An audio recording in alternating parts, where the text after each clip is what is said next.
Welcome to the Central Iowa Sports Network's live coverage of the 2017 Iowa Girls State Basketball Tournament from downtown Des Moines. It's 40 teams from the smallest towns to the biggest cities competing for 5 titles. CISN's coverage of the 2017 state tournament is brought to you by Mid-American Energy, CenturyLink, Atlantic Coca-Cola Bottling Company. Now let's go courtside at Wells Fargo Arena for the play-by-play.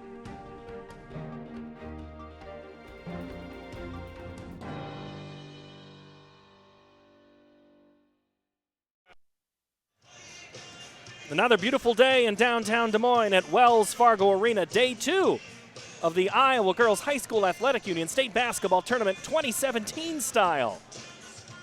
As the fans make their way from across the state, some will be dodging raindrops in the northeast, but they will find a place to park, grab a program and a ticket, find their way inside here at Wells Fargo Arena. But guess what? We have your free ticket all day long right here on CISN.TV. Hello, everybody inside courtside. I'm Paul Yeager alongside with Andy Pollock as we get you ready for day 2. And we begin with Class 2A. Then we go for the full slot of 3A games. And then let's dabble our toe in the water of Class 4A before the day is done. So, Andy, you had the late game last night with Trainer and Van Meter. And, that was a good game for the majority of the game. We'll kind of recap the day, but let's set up what's happening first today, and that would be Cascade and Central Decatur. The two teams, Central Decatur warming up right in front of us. Cascade hasn't come onto the floor yet, but this first game of the day, there's just always a lot of extra time to kind of stand around and look at each other. Sure, there is a lot of, like you said, a lot of time. Also, a lot of time, it takes a lot of time to get warmed up. It's a cold arena. You got the ice running under the floor here, and everybody takes a couple extra minutes to get loose and get warmed up, especially on the first game of the day before the bodies just started to heat the place up. And just one thing I just noticed is Central Decatur is taking the floor right now. This is a tall team. You see it on their on the stat sheet or on the roster, but until you see it in person, there's a lot of length out there for this Cardinal squad. And it's a squad, all 5 can score, and all 5 are going to need to score, and they have a tall task ahead of Cascade, who is the best defensive team in Class 2A. Yeah, just over 36 points a game is what they give up on the year. They're going to sit back in a 2-3 zone. They don't have the height that the Cardinals have, but they're going to sit in that 2-3 zone, and they're going to play good fundamental basketball, and it's going to be a fun day, fun game of basketball today to watch. And as we get you ready, we'll begin our games around 10 o'clock this morning. The first game out of the day is Cascade and Central Decatur. Then, as I said, we'll go into Class 3A, Prairie City Monroe and Sioux Center. Sioux Center undefeated, 24-0. Yeah, and that's Sioux Center. We saw them last year here at the state tournament. They've got a good squad, and they've had some good athletics out there as a whole over the last 5-6 years. And they'll face the Mustangs, who are one of the closer teams in the tournament, just east of the arena. So expect to see. It's nothing new for PCM to be here. It's just they haven't been here in a while. Sure, and that it takes a little getting used to. A bigger gym, longer court. We saw several teams yesterday that actually were behind early were the ones that came back and won. So it's a long game. It's as short as the game can feel at some points. You also got to realize not to panic early on if some shots aren't falling or things aren't going your way. You talk about Dar and I did yesterday, Dar Danielson, about you got to have good starts. Because if you do blink, all of a sudden you'll be down 12. Sure, and that we saw a game of runs in several different games yesterday. Really, probably the biggest run that we saw today is a Springville win at the beginning of the day yesterday. Springville, the defensive effort, they only gave up 2 points. We say they gave up 2 points in the second half as a whole. They only gave up 6 points over the last 3 quarters. So it was an excellent 16 for the game. So it was an excellent effort for the entire game for them. Not one field goal for Burlington Notre Dame in the second half. So that was a tough one. Then our second game, you want to talk about a team that defense is, they play it, but nobody can play defense on them very well. That's Cherokee and Crestwood. Cherokee last year involved in one of the best. Welcome to the Iowa Girls High School State Basketball Tournament. Joining me here is Iowa Girls High School Athletic Union Executive Director Gene Berger. Man, this is a time you look for. Opening day of the tournament, huh? It's the best. And there's no snow. Yeah. I survived the first snowstorm. It didn't land on state tournament. You've been doing some different things here on these tournaments come along and kind of putting honest, and maybe we'll have a chance for a rematch for that one down the road. But that's a game that a year later several people are still talking about, and I think they will be talking about it for a long time to come. So that game tips off at 1:30. Dar Danielson will have the call. He'll be sitting in the chair here. Then our 3:15 game is Center Point Urbana and Davenport Assumption. Assumption out of the tough Eastern Iowa. They play a lot of 5A schools. Center Point Urbana plays a lot of 4A schools. So both of these squads, they'll settle into 3A. Two schools with a really rich, both girls and guys, athletic traditions, but girls in particular.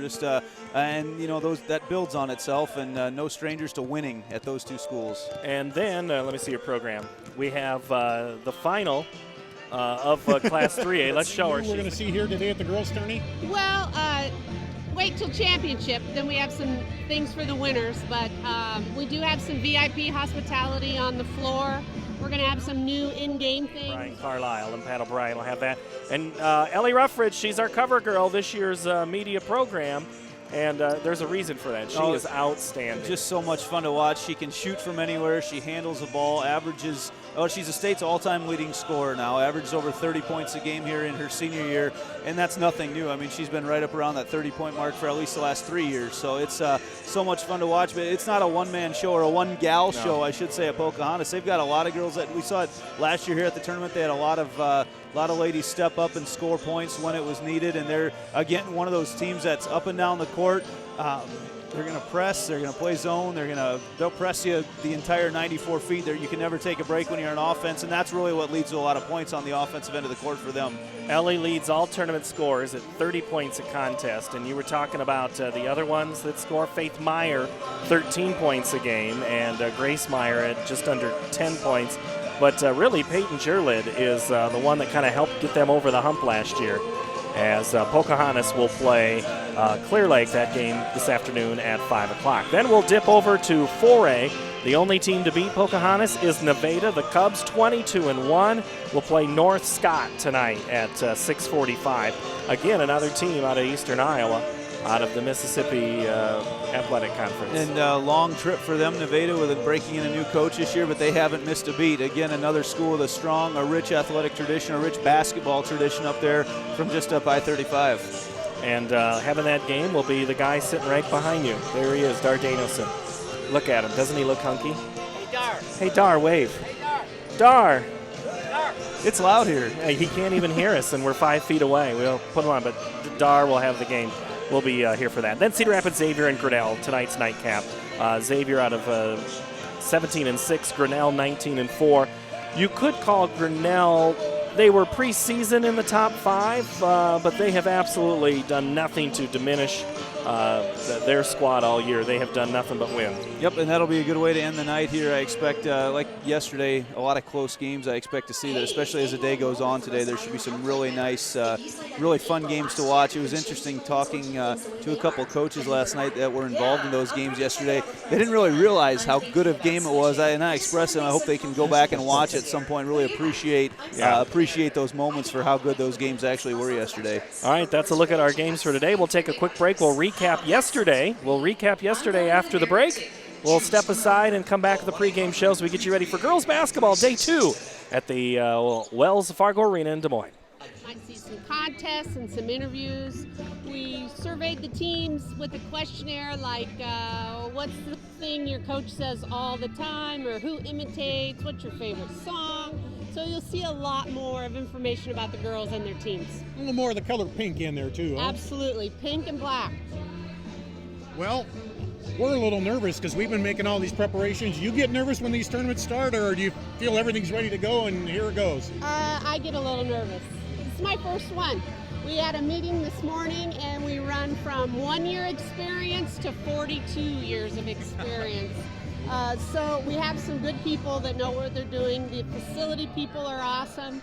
But just like anything else, if something goes wrong, we'll have to address it. But now we just want to play. Yep, get it going. Well, thank you, Gene. Gene Berger, the executive director of the Iowa Girls High School Athletic Union here. We're ready for basketball. Let's go.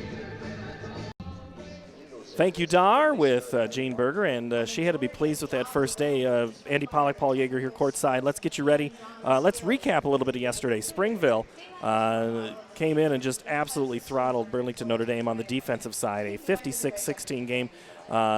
Michaela Nahazel with 18 points, Riley Menster 15. Springville allowed 6 points in 3 quarters. Springville, the defending champs, on their way to try to make a case for being in the title game again. They haven't missed a beat. Coach Sanderson has those girls. You know, he mentioned that it's kind of what they do right now. We talked about that yesterday after the game. They know what they're doing when they come over here. They have fun. You can tell it's a really close-knit group of young gals, but they have a good time together, and they play for each other, and that's fun to watch. Kingsley Pearson knocked off Marquette Catholic 65-61. Addison Hirschman led the Panthers with 22 and 10, so she had a double-double. Bree Jansen added 18, but that wasn't the best performance of the game. No, it wasn't. In fact, a new Class 1A scoring record was set. Marissa Schrader from Marquette Catholic scored 38 points. And outstanding. I mean, what a fun player to watch. She has some hops. I mean, some moves that she made around the hoop. You brought up Hirschman, though, as Kingsley Pearson moves on. So much fun to watch. Just able to step in. I wrote down in my notes, silky smooth, because it is when you watch her play. It just looks effortless for a lot of things she does out there. And Schrader will go up the road and play at Loris next not season. Too far away for her. In the Iowa Conference. And then one of the best comeback of the day, if not the best game, Turkey Valley and Janesville undefeated. Wildcats came in leading by 9 late in the fourth quarter. Turkey Valley roars all the way back, took the lead with, I think, about 32 seconds left. And they were able to close the game at the finish line. It was interesting as we watched at the end because Turkey Valley had a chance, or they were shooting free throws, a chance to ice the game at the end. Missed a free throw, but the lone gal at the free throw line got the rebound. There's no one else there for Turkey Valley, and she was able to, now her name Shelby escapes. Reichs? Reichs, it was. Yeah, 21 points. Battling injuries all day long. You saw several times a heavily wrapped right ankle. Then she injured her left ankle out on the court, hobbling all over the place. But she came through with a huge steal at the end to really seal the game, and then got the rebound when there was 4 other Janesville Wildcats at the hoop. But we mentioned a great performance in the game before, the scoring record being set by Marissa Schrader. Actually, Tori Hazard for Janesville would have had the new record. That's right. Had it not been broken in the game before. So some excellent individual efforts, both on losing ends yesterday, but just some excellent individual efforts from those young ladies. And then it was Elkhorn Kimballton downing Sydney 58-43. Sophia Peppers with 22. Kelly Nelson added 16 and 13 points, then rebounds. Sophia Peppers only a junior, and she still has a lot of good play ahead of her. She is, and Xira Elkhorn Kimballton really just kind of slowly and methodically pulled away. It never felt like the game was a blowout or anything. You look at the final score, they won handily, but it just kind of felt like throughout, just kind of inched away the entire time, and that team's going to be a tough out for anybody.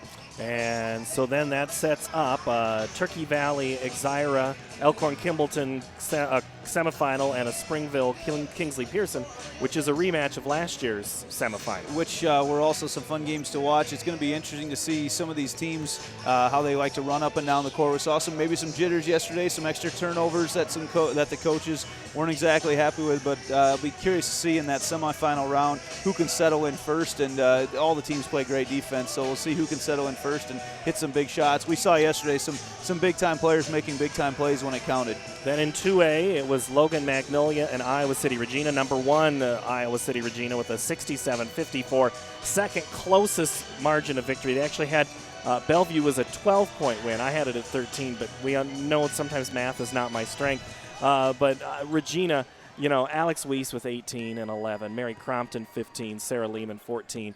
Talked with one of the coaches after the game, and it was just like, Mary needs the ball. They just get Mary the ball and we'll be fine. But Alex Weiss started out well and led that team for most of the game. Sure, and they have so many different weapons. It seems like anybody can handle the ball for them. A great effort by Logan Magnolia yesterday. I was actually very impressed watching them. They've got some nice talent on that team right now as well. But Regina, so many different weapons they can attack you with, and a rich tradition as well. Those ladies, no strangers to this court.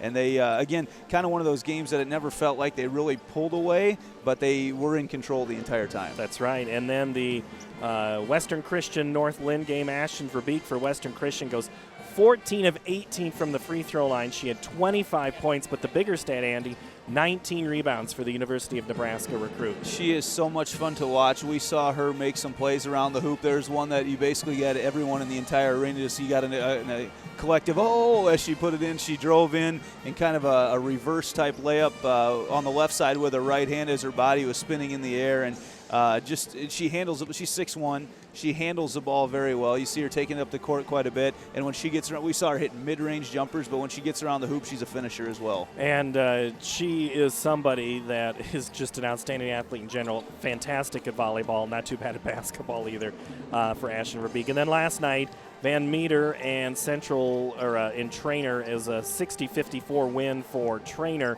Van Meter, every time they got close, just an answer by Trainer. In Trainer, really the game at the free throw line is where it was won, I felt like, for them. They really attacked the basket last night. They played very clean. They only had one turnover in the second half. They played a very clean basketball game. That was one of those games, talking with Coach Gail Hardigan afterwards. She didn't, I told her, I hope you can appreciate how good of game that she was. Didn't because believe you no, she didn't.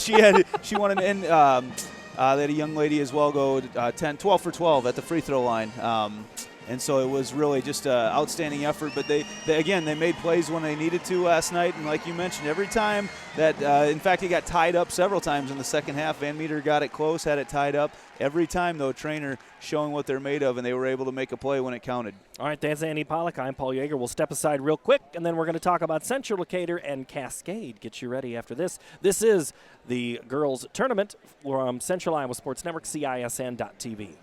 Hey, it's annual enrollment for most Iowa HealthLink members. If you signed up in April last year, you can change plans or keep things the way they are. Have you heard about it? Yeah, I'll probably check out all the plans again. I'm thinking about switching. I just want to make some healthy changes this year. Who do you have? I'm staying with Amerigroup. I get all the regular benefits plus lots of extras. Rewards for getting checkups and free Weight Watchers. Wow, that sounds great.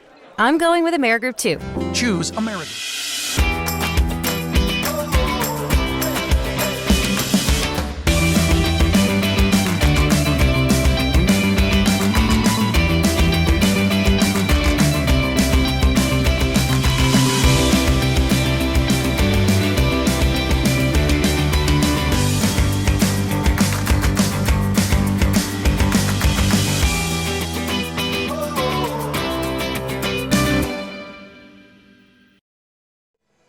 All right, welcome back to CISN.TV courtside. Paul Yeager along with Iowa Public Television producer Pat Boberg. Pat, welcome. Thank you, sir. Glad to be on. You have no idea what you're doing, but I'm just going to lead you through it. How about this? Yeah, softballs, please. Yes, Patrick is one of the producers putting together a couple of features for our coverage on Iowa Public Television, which begins on the air and online Friday at 5:30 and Saturday at 3:30. We'll have all the championship games.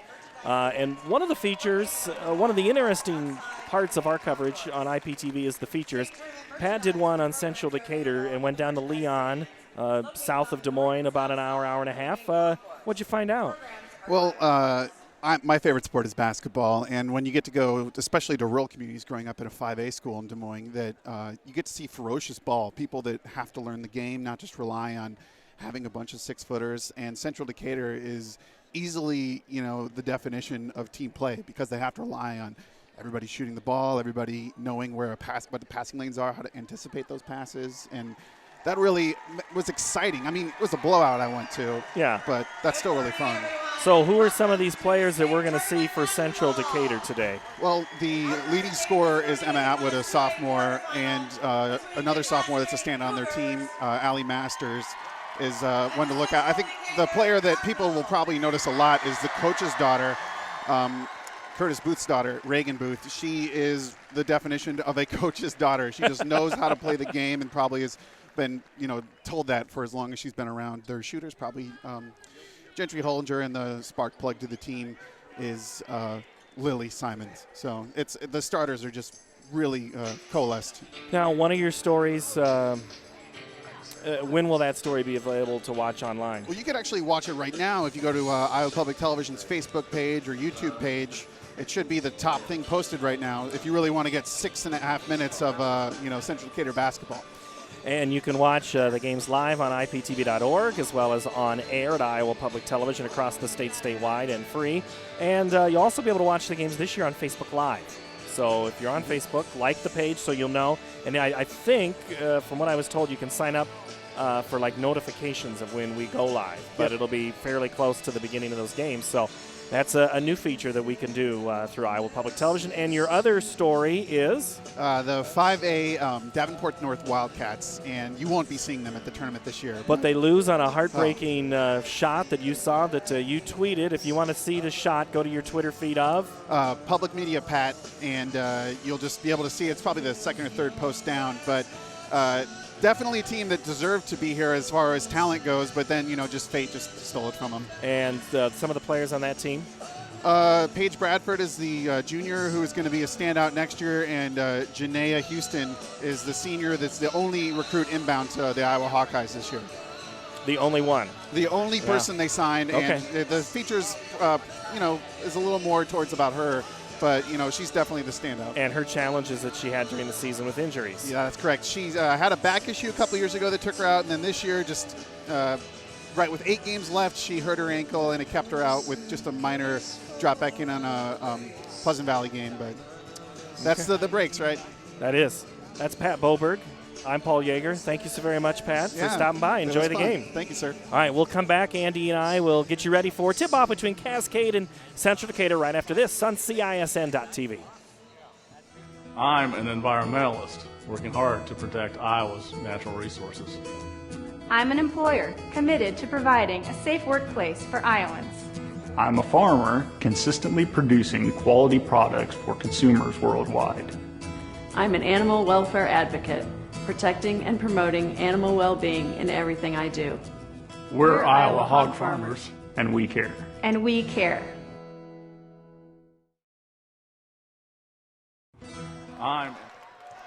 Welcome back inside Wells Fargo Arena, and those are the cheerleaders from Cascade, and that's one of the teams playing, Cascade 22-2. Head coach Mike Sconza and this squad, their 2 losses came to Northland and Regina. Sound familiar? Yeah, we've seen them so far. Yesterday, right? Two teams both in the semifinals right now. Excuse me, sorry, Northland lost to Western, but Regina in the. So those are 2 quality losses, if you will. It's his 13th season at Cascade. This is a squad that there's a reason there's a D right in the middle of Cascade. Absolutely, and we mentioned before they average giving up just over 36 points per game. They're going to slow things down a little bit, sit in that 2-3 zone defense. You talk to anybody from up in that area, and they're known for that, for their defense up there. So, and like you mentioned, they come in with only 2 losses on the season. They don't have the height of some of the teams we've seen play so far in this tournament. So, and actually, Central Decatur is one of the taller teams that we've seen so far in the tournament. So we'll see today how they match up with that. Abby Rugerberg, the junior 5'10" forward, leads the team, and she's got scores about 11 points a game. But they just do everything well right now. You're not going to point out one particular thing other than their defense as a team, but they just seem to do a lot of things well. And you know what? There's something to be said about that. Absolutely, you don't have to. If you don't have many weaknesses, it makes it a lot harder to stop as a team as if you have just one thing that you're really good at. So. Well, we will have some presentations here in a moment, and you'll find out all the players on the team. And we'll do that in just a moment. But Cascade already had their shoot-around. They came down last night. Practice at Grinnell yesterday. Got an experience again of the arena here. And then they had a shootout this morning at Grandview. Central Decatur came up last night, up I-35 to Des Moines, and had their wake-up call, and only one player left their jersey on the bus. You see so many teams doing that shoot-around, finding another gym, finding a college-type gym. And it's really not as much the backdrop as much as just the longer court for them. And that is something that we'll find out momentarily, but let's get started here for basketball. Iowa Girls High School Athletic Union and the Iowa Farm Bureau would like to recognize the outstanding sportsmanship shown by Cascade and Central Decatur throughout the season and during this state tournament week. In recognition of the importance of good sportsmanship, each state qualifying school was asked to nominate a spectator who represents the school and community in a sportsmanlike manner.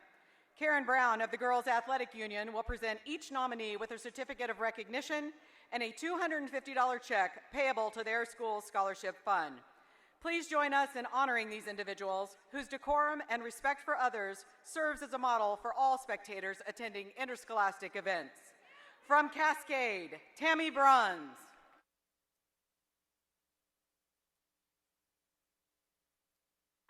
And from Central Decatur, Manny Atwood.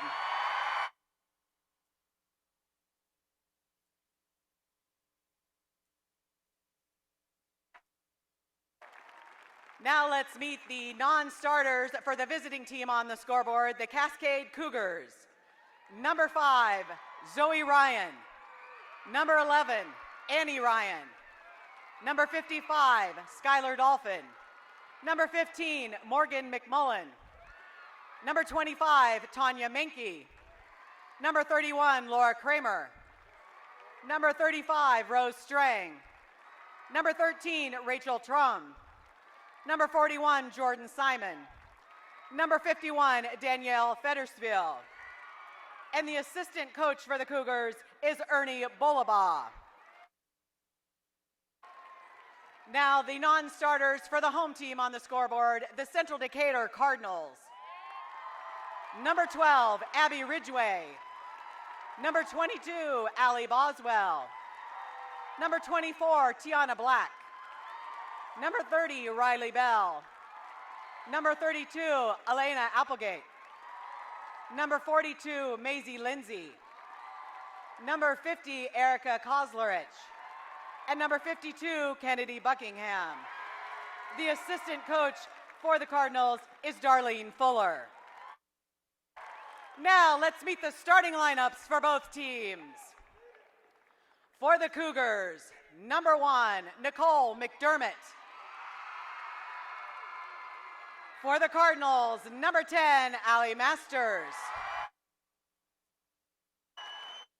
For the Cougars, number 3, Anna Hunt. For the Cardinals, number 14, Reagan Booth. For the Cougars, number 23, Lisa Tucker.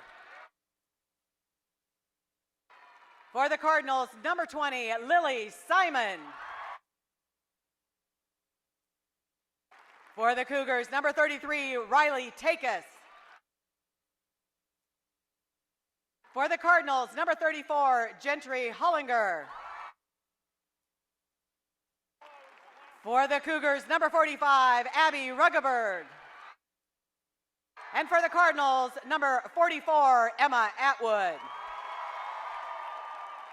Head coach for the Cougars is Mike Sconza. Head coach for the Cardinals is Curtis Booth.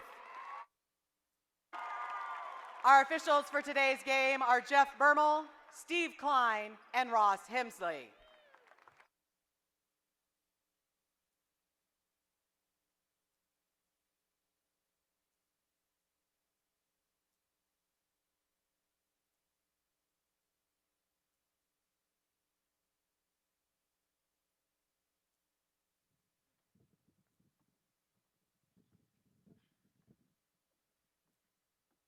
The women's quartet from Sigourney High School, under the direction of Randy Steeser, will now sing our national anthem. Please rise and honor our great country. Oh, say, can you see by the dawn's early light what so proudly we hailed at the twilight's last gleaming, whose broad stripes and bright stars through the perilous fight o'er the ramparts we watched were so gallantly streaming, and the rockets' red glare, the bombs bursting and bursting, gave proof through the night that our flag was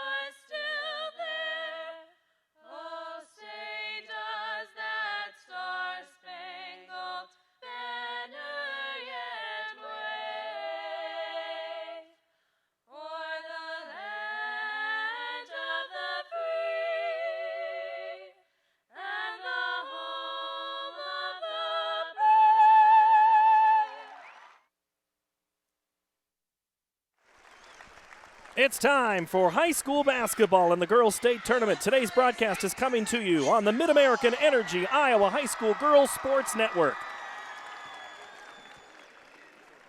Starting lineups are brought to you by Fairway Food Stores. Also shop Fairway's full-service meat counter for the best USDA choice beef, all-natural pork and chicken. At Fairway, you'll find farm-fresh produce and all the groceries your family needs at affordable prices. We're ready to play some basketball here. Andy Pollock, Paul Yeager, courtside. Andy, keys to the ball game, sir. Well, like I said before, it's going to be I'll be curious to see how Cascade will handle the height of Central Decatur right now, but also, Cascade, one of the best defenses in the state.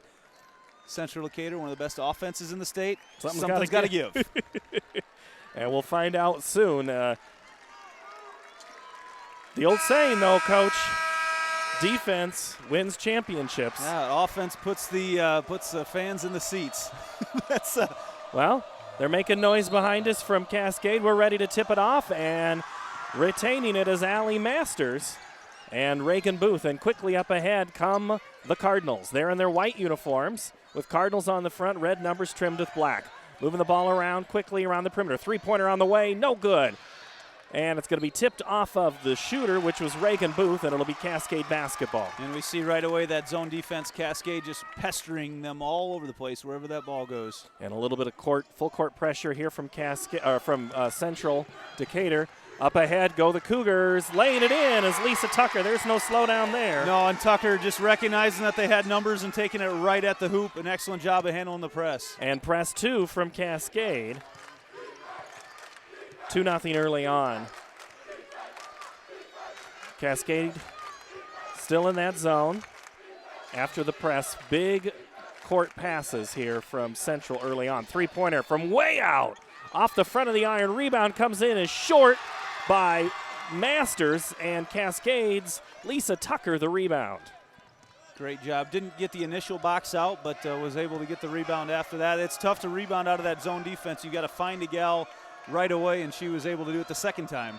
Driving it and kicking it to McDermott. Back out Ruggeberg. 2. That's a nice shot for Ruggeberg, and that's a great spot. We've seen so many, the defenses here that we've seen at the tournament, there's so many open looks from that 10 to 13 foot range. 4-0 lead quickly for Cascade. Here come the Cardinals, just driving straight in, travel. A little extra step. Ruggeberg, though, stood her ground on defense and really forced a decision to be made. Jeff Burmell, Steve Klein, and Ross Hemsley, your officials today, as assigned by the Iowa Girls High School Athletic Union. Quickly up ahead, Cascade. Top of the three. Key is in for Nicole McDermott, the three. McDermott, just a freshman, but as soon as she had the open look, there was no hesitation, and she let it fly. Timeout on the floor quickly by Central Decatur's coach Curtis Booth. For Mid-American Energy is bringing you this broadcast today. For putting power in your hands means helping keep families safe. To learn more, visit midamericanenergy.com. All right, girls, 7-0. Forget about it. Well, we expected, Cascade, and obviously their defense not giving up a point here in the first. It's only been a minute 40 in, but they've already put up 7. But they're getting open looks. They're handling the press. They've really got the Cardinals scrambling on defense right now, running all around, and they've been able to, no shots have been contested at all. They've all been wide open. Timeout for the Cardinals. And boy, Coach Mike Sconza is still shouting at his squad, trying to get them into a defense here as they still put on the pressure. Central Decatur breaks it pretty easily. And now we'll settle in trying to get the lid off the basket in their first points. A little bit different look. They're going high-low here against the zone defense now. They had just been using one up high before.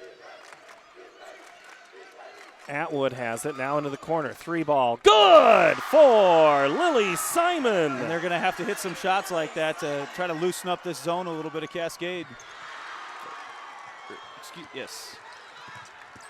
That stops the 7-0 run and gets the Cardinals on the hunt for 3.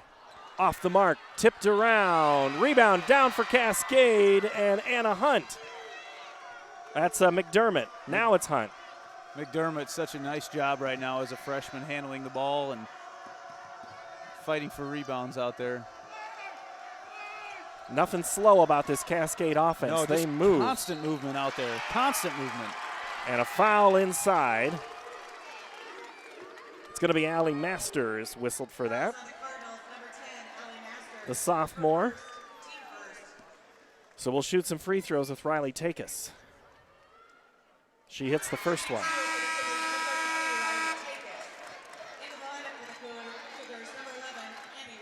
Takis just a 56% free throw shooter, but she made that one look easy, effortless almost.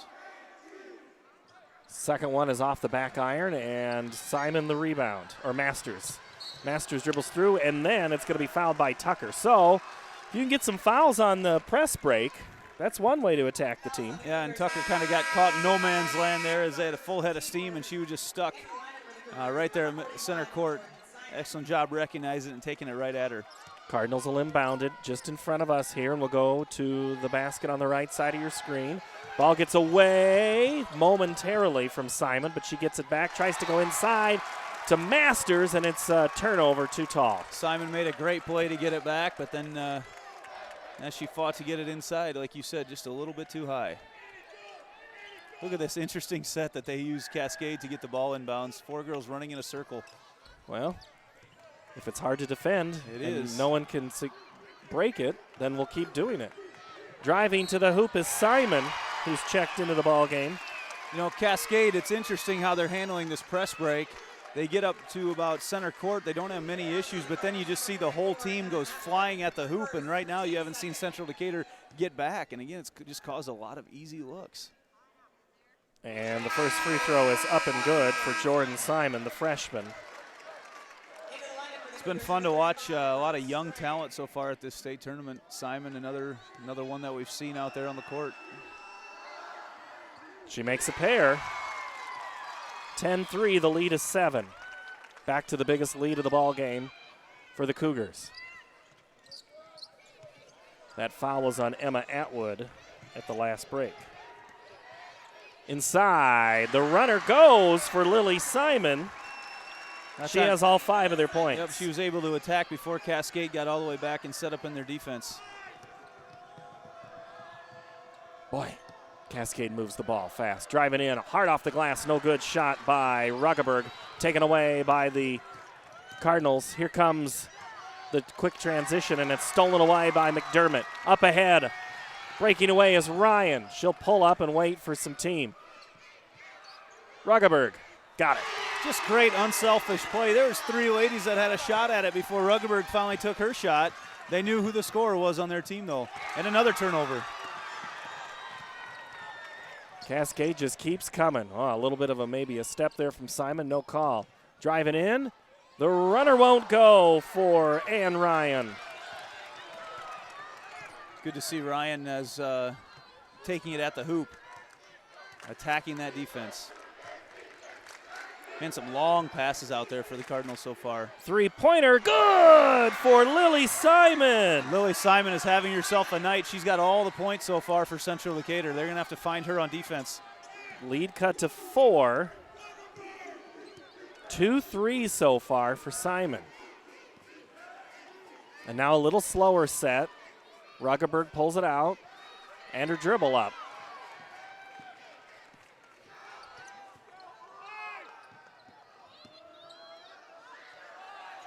Effort is short on Ryan's shot, and Central's going to push the tempo. I'm surprised she was even able to get that ball up in the air.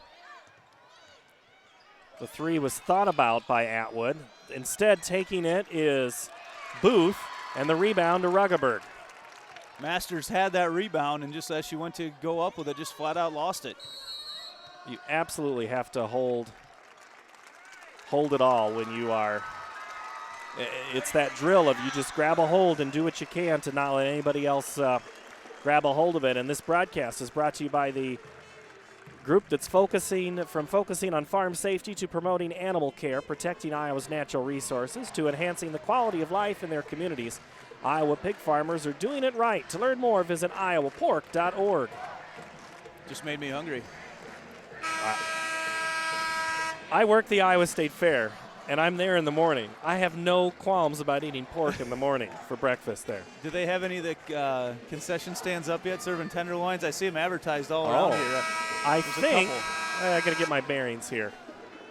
It's right over there. I'll have to keep that in mind. It's one of those two, I think. As lunch hits today. So. Yeah. 12-8, Cascade leads. They're shooting 50% from the field. Getting good shots, and now they get a steal. Up ahead, Simon. Lilly pulls it out. And now Booth. Top to Masters, three-pointer. It's just a 2. Shafut was on the line, rebound Cascade. The Cougars are absolutely cleaning up on the boards. Ooh, nice job by Simon to slide in there, just on the rotation of the defense. 5 turnovers for Central Decatur early on in this contest, none for Cascade. Again, good fundamental basketball. However, Central is leading on the rebound, 6-3. Doesn't feel that way. And there's your first turnover of the game. Funny how that happens. There's where they want it. Drop step, left-handed runner, and fouled in the act of shooting is Emma Atwood. Atwood, 5'11", just a sophomore, did a nice job of feeling where the body was, where the pressure was coming from, and spun around to her right to go up to the left, and almost looked like she might be able to get it to fall.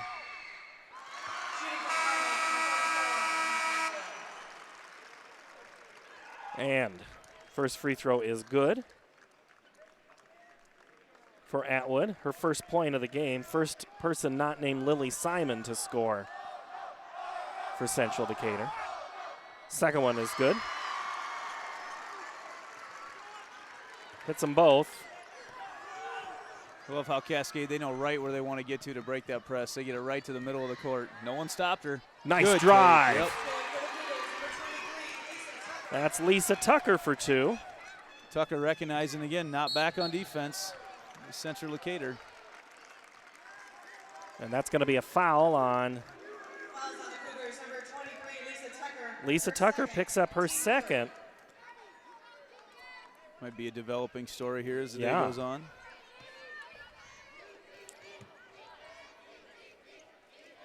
Three-pointer on the way from the left wing is no good by Hullinger. Rebound back to the Cardinals. Down low right block. Shot is blocked by Ruggeberg.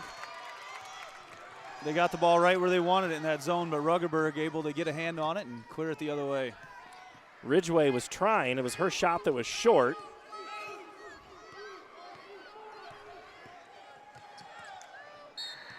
We're going to have a whistle down low, and that's going to be a foul. I think they're going to risk Hullinger on that. Yeah, they had Takis isolated with her, and there was no one there to help. So Hullinger really had no choice but to follow. Hullinger had her on, or excuse me, Takis had her on her hip, and really nowhere to go on defense there. Anna Hunt to inbound. Driving and being fouled in the act of shooting is Abby Ruggeberg. And that's a tough spot to be in by Hullinger because she was straight up and down, but just enough body that there really had to be something called, really force the official to make a call in that situation. And Hullinger picks up her second here in the first quarter. And I would imagine that was one of those game plans we need to attack if you're Coach Mike Scons. The first free throw is good. Attack down low, get some foul trouble. And attack is what they've done this entire game so far. You just see them taking the ball at the hoop. And then as they get to it, they've handled the press just fine, and that's led to a lot of easy baskets for them. Second free throw coming. And is off the mark. Rebound Sky, and is Allie Masters for it. And Atwood will bring it up. 45 seconds to play, first quarter. Driving in and fouled is Allie Masters. She'll go to the line and shoot a pair. Masters doing a nice job using her extra steps there to get herself into a little bit of a clearing and force a foul. Both these teams definitely making an effort to get the ball down low. Always Shop Fairway's full-service meat counter for the best USDA choice beef, all natural pork and chicken. To learn more, visit fairway.com. As you got another look there at the drive by Masters that got her to the line as she hits the first free throw and the second. Really enjoying the tempo of this game so far through the first quarter, up and down the court, and not much time in the possession department as each team hangs on to the basketball. The lead is 3 for the Cougars. They have the basketball, 40 seconds, and facing some pressure, at least on the inbounds, and then Central Decatur pulls back. Don't expect Cascade to settle for one, and they don't. Driving is McDermott. And she now has the basketball again. And now it looks like the Cougars are going to hold for one. Hunt. Back to McDermott. Wide open three. Short. Rebound. Anna Hunt. Kick back out for Ryan. Three won't go. 8 seconds. Rebound again for Cascade. This time, Riley Takis for 2. Third time's a charm. Takis giving herself a little extra clearing with a step. It's good if it goes. Oh, and that was close. That'll end a good first quarter. 17-12, Cascade in the lead. This is the Girls State Tournament on CISN. This is Iowa. And here, we don't just dream of a better tomorrow, of a smarter way to do business or live, of perseverance and progress. We inspire it in others. We challenge the conventional, reimagine what it means to be better, and then dare ourselves to make it great. This is Iowa. And here, we don't just dream, we make history. This is Iowa.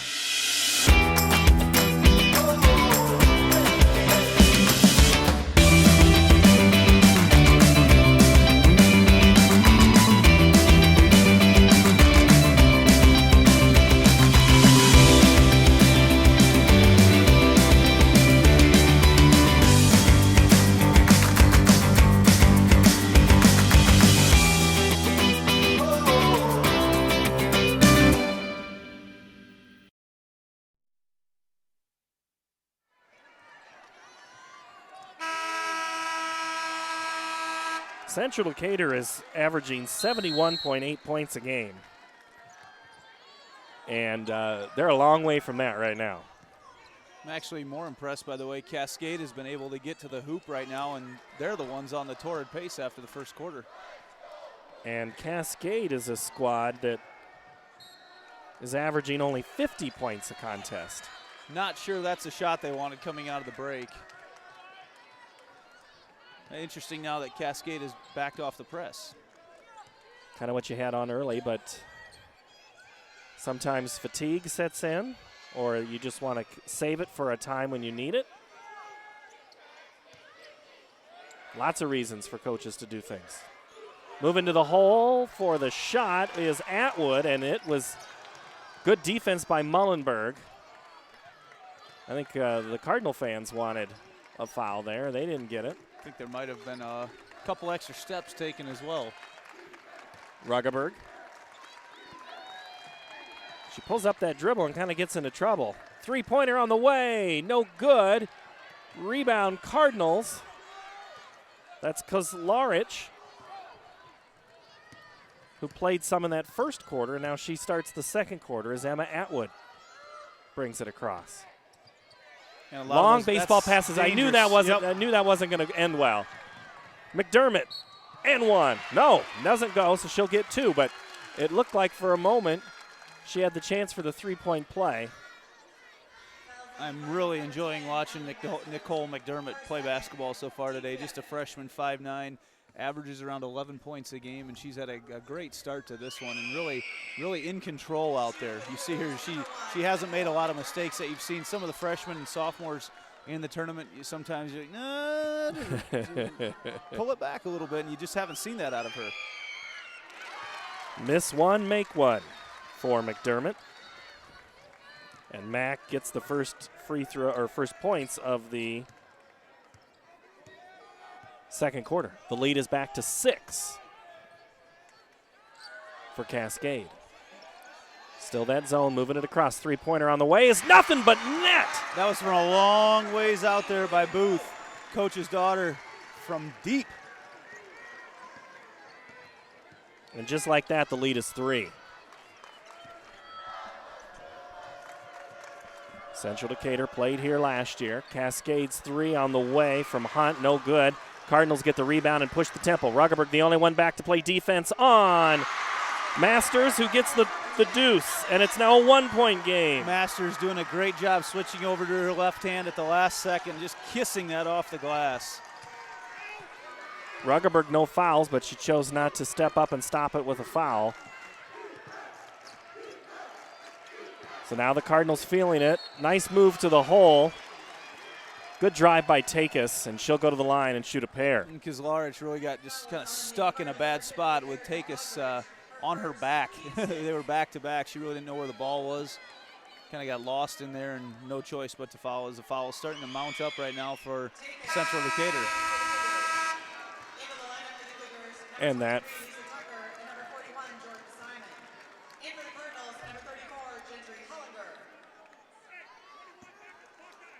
I missed who the foul was on. It was on Kazlarich for Central Decatur.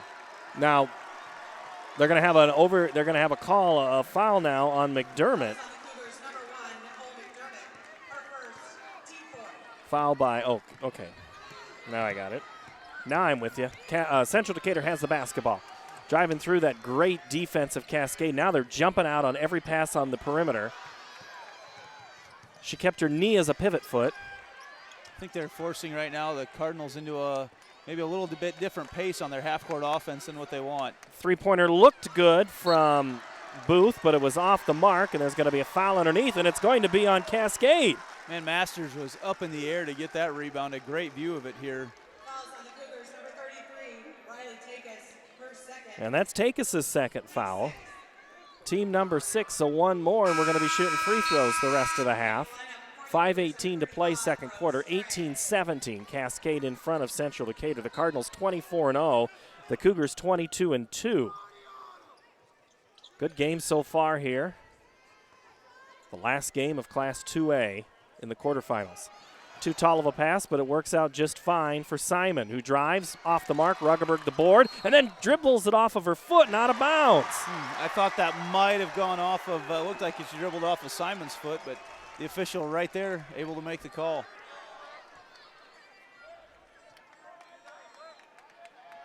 .505 to play. Again, 3-ball in the corner from Master. Thought about it, and she just drives in the middle of the paint, banks it off high for 2, and now she has 6. And that's a great spot to get to in the zone, and kind of gets Cascade out of where they want to be. And their first lead of the game for Central Decatur. Short one. Nope, never mind. At the 4:43 mark. Took almost a quarter and a half. Allie Masters, though, picks up her third. 14 points per game, is going to have to sit on the bench at least for the final 4:44. So first free throw is good by Lisa Tucker.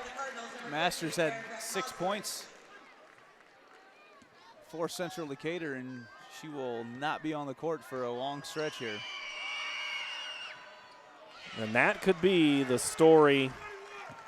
Going to have to see how the Cardinals respond to that. Driving it up is Hullinger. And it's just flat out taken away by McDermott. McDermott on the breakaway. Somehow gets a hold of it, and then it's a foul. Coach Booth is going to go crazy, and so will the red and white fans behind him. Interesting there, because I thought she double dribbled, but the official saying she was not in control of the basketball, and then bailed out with a foul. Again, McDermott, though, fearless as she takes that ball into the lane. McDermott misses the first one, and now Cascade seen their free throw percentage drop quite a bit here. They're now down to 46% on the half as they Cougars bring back out the press. Three-pointer on the way. Good for the Cardinals. Jenny Hullinger, her first points of the ball game. And it's a lead of 3. And they get it right back on the jump ball. It's interesting how a shot like that can quickly energize you on the defensive end of the court as well. Good offense is good for defense, something like that. Absolutely. Or it works whatever way you want it to work. Our offense creates for our defense. Our defense creates for our offense. That's the beauty of basketball is you have to do both. You do. You absolutely do because you have so many possessions. I'll tell you what. Yeah, those passes frighten me. But if I'm Cascade, I've got to jump some of those, and I think I'm going to get another steal. This one's NBA range, and it's good. Wow. Reagan Booth. Yeah, that was – I'm pretty sure that was behind the line in front of us, the NBA D-League three-point line here. A lead is 6. Biggest lead of the game for the Cardinals. That's really going to force Cascade to extend their defense out and open up some things on the inside. I didn't think that was possible. Ruggeberg for 2, short. Ruggeberg's outside shot has not been on so far. That's a little better look for her. Ruggeberg for 2. She's got 7. Coach Booth tells his team, let's slow down the tempo a little bit here and get a good shot. Why? That's after the 2 long threes they've just hit. I keep shooting. When you're hot, you're hot. Nice job over there by Jordan Simon on the rotation of the defense to recognize the only place that ball could go was to the corner, and she got a hand on it.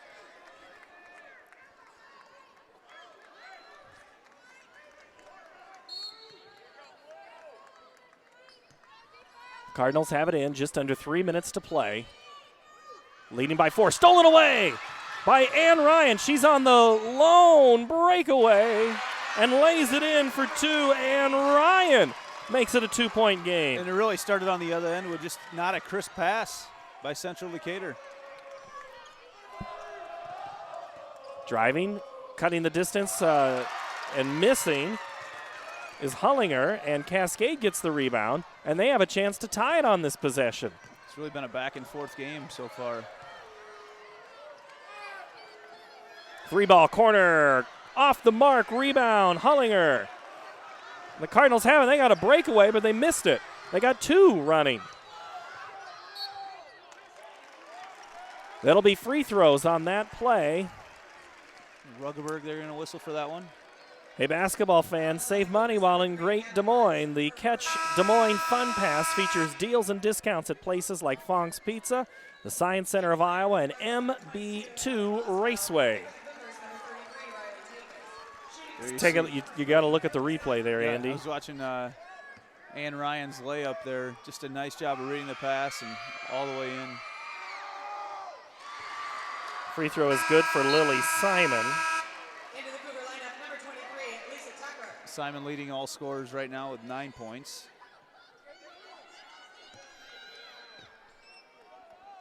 So Anna Hunt, the foul.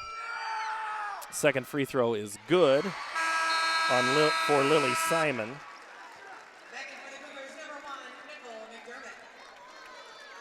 Nice little shooter's touch. Lead back to 4 for the Cardinals, who now come back out in some press. Nearly stolen away. Good job of retaining that. Nicole McDermott kicks it left side. 3-ball on the way. That's off the mark. Rebound on the weak side. Boy, the outside shooting for the Cascade has not been on the last 3 possessions. In fact, that might be their third air ball. Well, if they can just keep stealing it and lay it in, they're going to do well, and that's exactly what Nicole McDermott just did. She caught Simon with her back turn and just picked her pocket. Lead back to 2. Anybody's ball game right now. Really a fun game to watch so far. Atwood, cross-court pass. Corner 3 on the way, and through the hoop is Lily Simon. Another 3. And she's having herself a day, got lost in that zone defense. They had it really flooded on this side, and with a quick rotation, she was able to get a good shot in the corner. She now has 13, 3 of them via 3, and the rebound for the Cardinals as we approach the 1-minute mark. Up ahead. Stolen away, loose ball, Cascade retains it. McDermott will bring it up. Pace we're going, we might have 3-4 shots at the basket by both teams. No one's been too interested in hanging onto the ball too long so far today. But now Cascade looks like they want to. Anna Hunt pulls it out.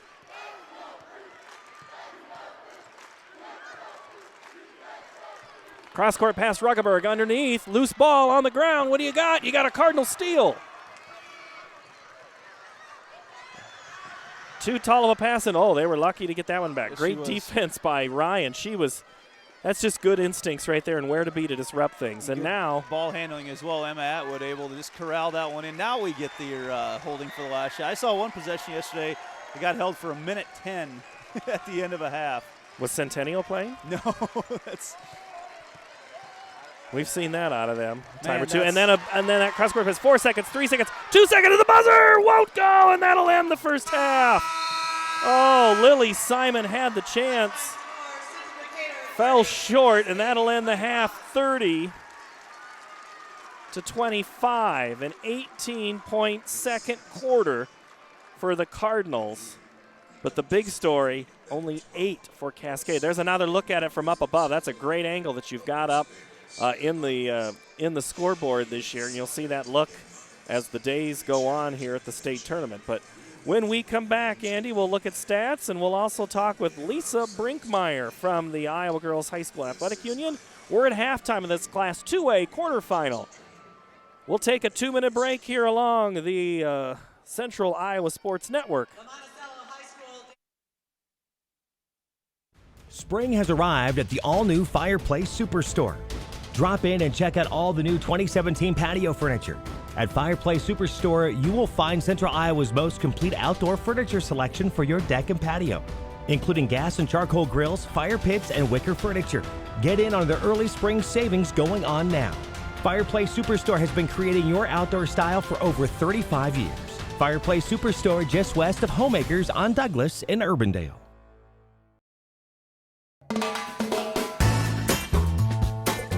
Ask anyone you know, they will tell you the best meat comes from Fairway. We take pride in our meat counter and choose nothing but the best choice beef for our customers. From ribeyes to ribs, chicken to brats, we have them all. From grilling season to crockpot weather, we have you covered. Fairway, best at choice beef. It's Truck Month at the all-new Schottenkirk Ford in Indianola. Get $12,000 off select new F-150s and a 5-year, 100,000-mile powertrain warranty. $12,000 off select new F-150s. Or get 0% for 72 months. To bulk up fresh local trades, Schottenkirk Ford is in a position to give you more for your trade. The Schottenkirk Experience, now available in Indianola. The all-new Schottenkirk Ford of Indianola. SchottenkirkFord.com.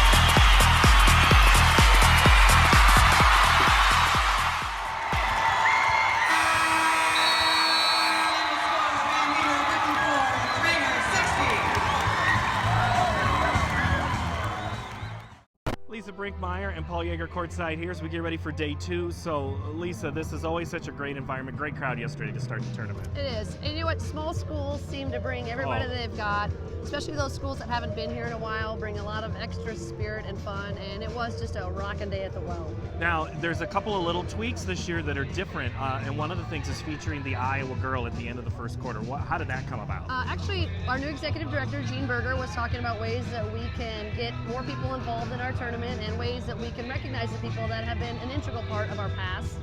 And she suggested maybe doing some sort of PA announcement and see who in the crowd has been a part of it. And then we've done it, and it's been phenomenal. And one of the things I noticed in a couple of the games, there were women next to each other that didn't realize you played, and then they started having a conversation. I would imagine that's above and beyond what you were hoping that would do. It is. And you know what? Something that melts my heart every time I watch it.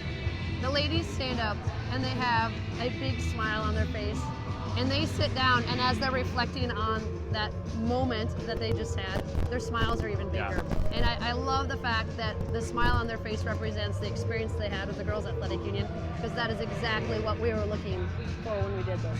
So the big question is, though, do you stand every time that they say it when you're in the arena? You know what? You I have should. not. I applaud, and I've applauded a couple times, and I haven't stood, but I'm going to start standing more frequently because I've been taking it all in rather than being a part of it. Lisa played in the last 6-on-6 player game in the state of Iowa in the state tournament in the other venue across the street. And I was here, and it was such a, that was, you know, the 6-on-6 tournament is always it's such pageantry. You've done a really good job of trying to bring those things together. Have you gone back and looked at some of those old games and thought maybe we should add this to maybe bring some of that history back across? Yeah, we're always looking at ways to make the experience for the Iowa girl at the state tournament, at all of our state tournaments, better. And yeah, we go back and look at some of those tapes. You know, some of the things that we've carried on are, you know, the roses that we do, the parade of champions that we have at the halftime of our championship games, where we bring all the champions throughout the year for our tournaments back to have a parade. You still sweep the floors with We have the tuxedo sweeps. We have public television has done a wonderful job of working with One Singular Sensation at the end of the games to do kind of a highlight of the tournament. There's a lot of just little things that we've continued to do to make it special, because we feel that's what makes Iowa unique with our separate organizations with boys and girls. This allows us to spend time focusing on empowering young women, not only for their time on the basketball court or on the softball field, but for the rest of their lives, to make them feel like they're the most important thing at this time and forever. And all the games live on CISN.TV in the quarterfinals and semifinals, live on Iowa Public Television, free, commercial free, available for everybody. Yep. That's not too bad either. No, and that's what we love. There's a lot of people that aren't able to make it to the state championship games, and the fact that they can watch it, walk down memory lane like the people that are here, that means a lot to us. To your mother, who's recovering, we hope she gets well, and anybody else that's watching that might be recovering, we hope we get you through the day with some very good basketball. Lisa Brinkmeyer, thank you so very much for joining us. Hey, it's annual enrollment for most Iowa HealthLink members. If you signed up in April last year, you can change plans or keep things the way they are. Have you heard about it? Yeah, I'll probably check out all the plans again. I'm thinking about switching. I just want to make some healthy changes this year. Who do you have? I'm staying with AmeriGroup. I get all the regular benefits plus lots of extras. Rewards for getting checkups and free Weight Watchers. Wow, that sounds great. I'm going with AmeriGroup too. Choose AmeriGroup. Call 1-800-338-8366 today. This is Iowa. And here, we don't just dream of a better tomorrow, of a smarter way to do business or live, of perseverance and progress. We inspire it in others. We challenge the conventional, reimagine what it means to be better, and then dare ourselves to make it great. This is Iowa. And here, we don't just dream, we make history. Honesty, integrity, hard work, discipline. Hi, I'm Greg Schottenkirk, and for over 50 years, our dealerships have been built on these principles. I'm Doug DeArmond, managing partner. For the last 12 years, we've shown Waukee a new way of doing business. And now we're going to show Ford buyers in Indianola the same way. Introducing the all-new Schottenkirk Ford in Indianola. Schottenkirk Ford of Indianola. Now 2 stores and 1 name to better serve you. SchottenkirkFord.com. Miss your hometown clothing store? The one that had it all? Everything to get the work done, all in one place? G&L Clothing is your hometown Iowa store. Stop in and see us, or we're only a click or phone call away. Family owned for nearly a century. G&L Clothing, 1801 Ingersoll, Des Moines. G&L Clothing, your size, your style, we've got it all.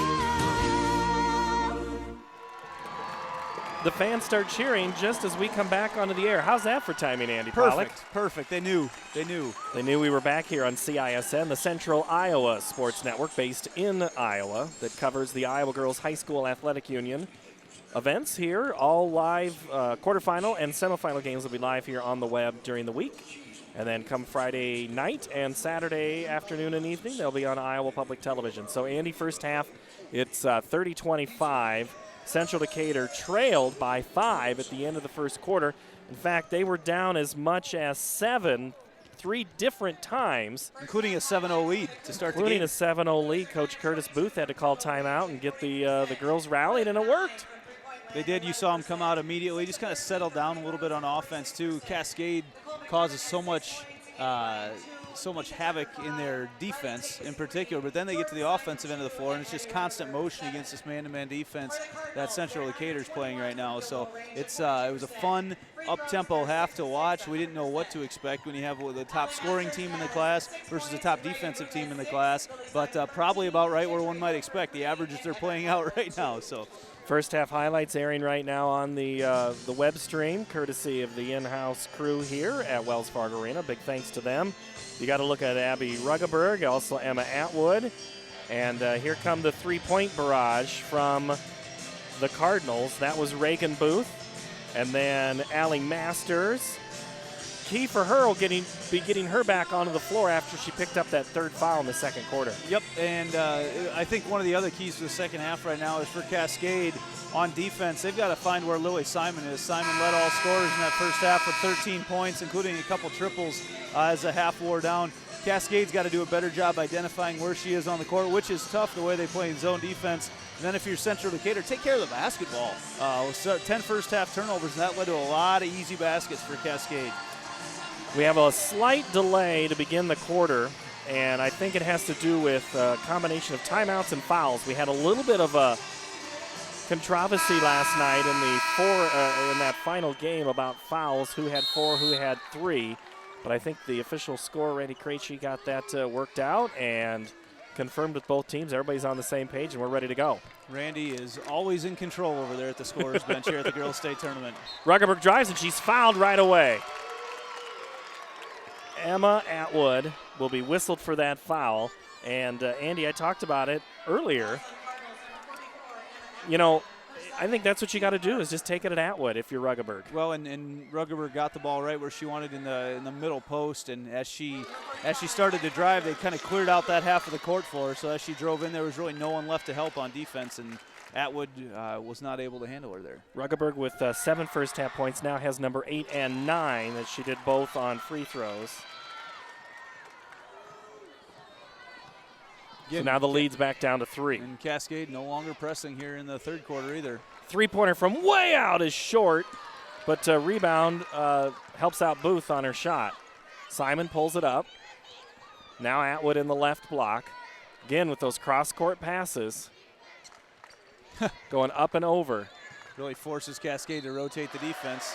Atwood drives and is fouled by Ruggeberg underneath. Ruggeberg just her first foul of the day. You know, earlier she got whistled for one, but it ended up getting whistled on someone else. So free throw is up and good for Emma Atwood, her 3rd point. She averages 18.7, and that's only her 3rd point.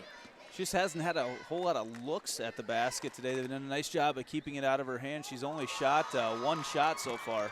Missed the 2nd, so the lead will stay at 4 for the Cardinals. Quickly up ahead come the Cougars.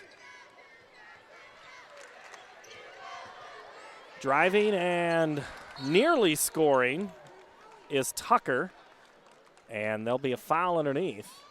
It's interesting right now. Central Decatur giving up that baseline. It's actually they did. Oh, okay, I thought they called a foul there. They called the ball out of bounds, but they're giving they're giving up that baseline as if they've got a rim protector hanging out there, and they really don't. So I'm not sure if someone's supposed to be rotating down to help that's not doing it right now or what. Atwood in the corner, drives in on Ruggeberg. That shot was blocked, and the putback is good. I think that's Allie Masters. That is. Masters was in the right place at the right time, and just enough muscle to get it over the hoop and in. Back to a 5-point cushion. Or 6, I'm sorry. There's the help defense they were looking for before. Ruggeberg, nice pass, but I think someone was supposed to cut and didn't. I think it actually got blocked from behind as she was going up for the shot. She never saw the defender coming. And neither did I, for that matter. Lily Simon, who had 13 in the first half, passes.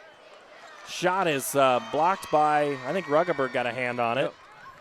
Not sure that's a matchup you want down low if you're Central Decatur right now. Good kick to the corner for Hunt. Loses the handle, stolen away by the Cardinals on the breakaway. Allie Masters lays it in for 2, and she's fouled by Ruggeberg. And that's Ruggeberg just got caught in a bad situation there, but you can't. She did not enough to stop the basket being made. Just kind of ran in with the body and got whistled for the foul. And right now, Coach Sconza wants a timeout. Not a good start to the half for Cascade. The lead is 8 for Central Decatur here on CISN.TV.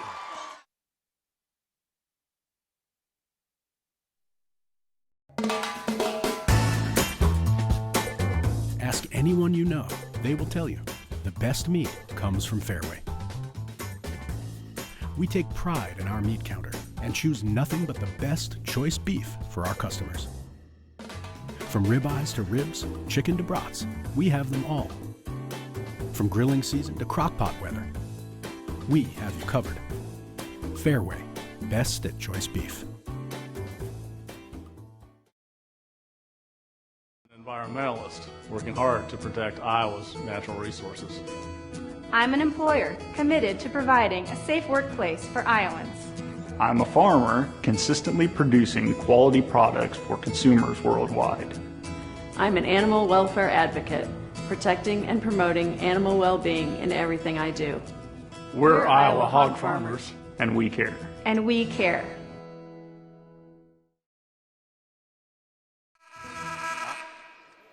I think a duck got into the horn. Is that a duck horn? Had a little hitch in it. Maybe it's got a little cold. Yeah, all these germs that are coming in from all over across the state. The free throw is good by Masters. It's still early. They don't have too many events this early in the day at Wells Fargo. The horn's getting warmed up just like we are. Cascade moves the basketball around. Driving and being fouled is Ann Ryan. No, I'm sorry. That's Jordan Simon. Ann Ryan's also in the game. So Lily Simon fouled Jordan Simon. And a nice job by Jordan Simon just recognizing that you've got a shorter player trying to defend you and took it right at the hoop.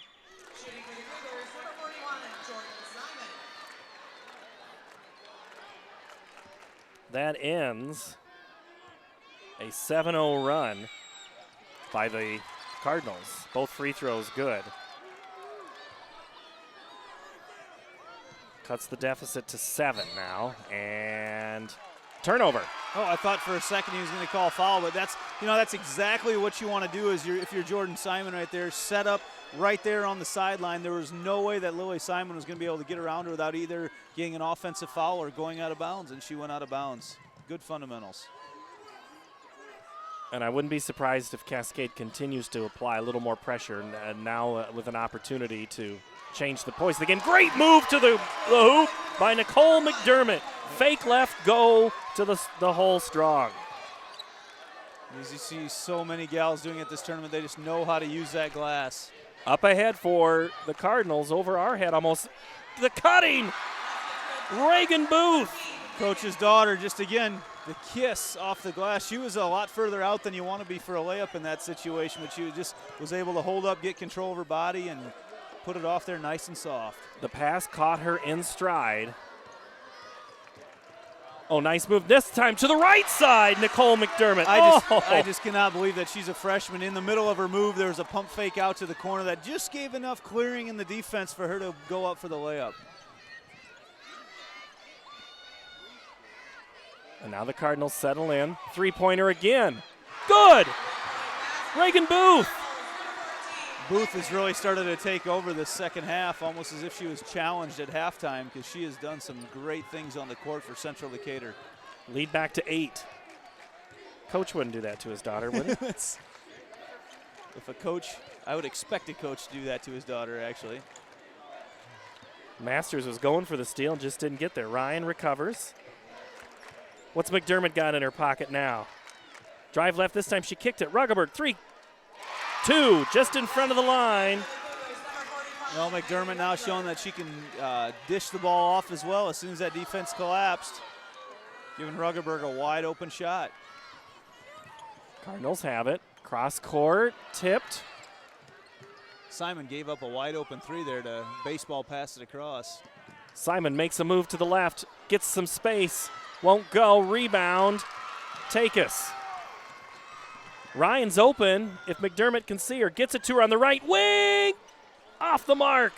Rebound, Masters. Ruggeberg gets it back, pushes off, scores. There was two Cardinals fighting over the basketball. They lost it. Ruggeberg took it away, and then nice job muscling it up there to get it into the hoop. Cougars cut it to 4.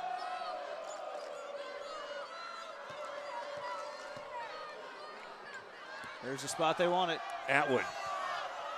Simon wide open. Looked good from the release. Rebound Takis. Hunt and McDermott. They're not back on defense. 3 ball. Good! Jordan Simon for 3. And it's interesting because now it's the Cardinals getting lost in that transition right now as Cascade pushes the tempo a little bit on offense. The lead is 1. Making a move and missing was Booth. She thought she was fouled when she went to the floor. Cougars can take the lead on this possession.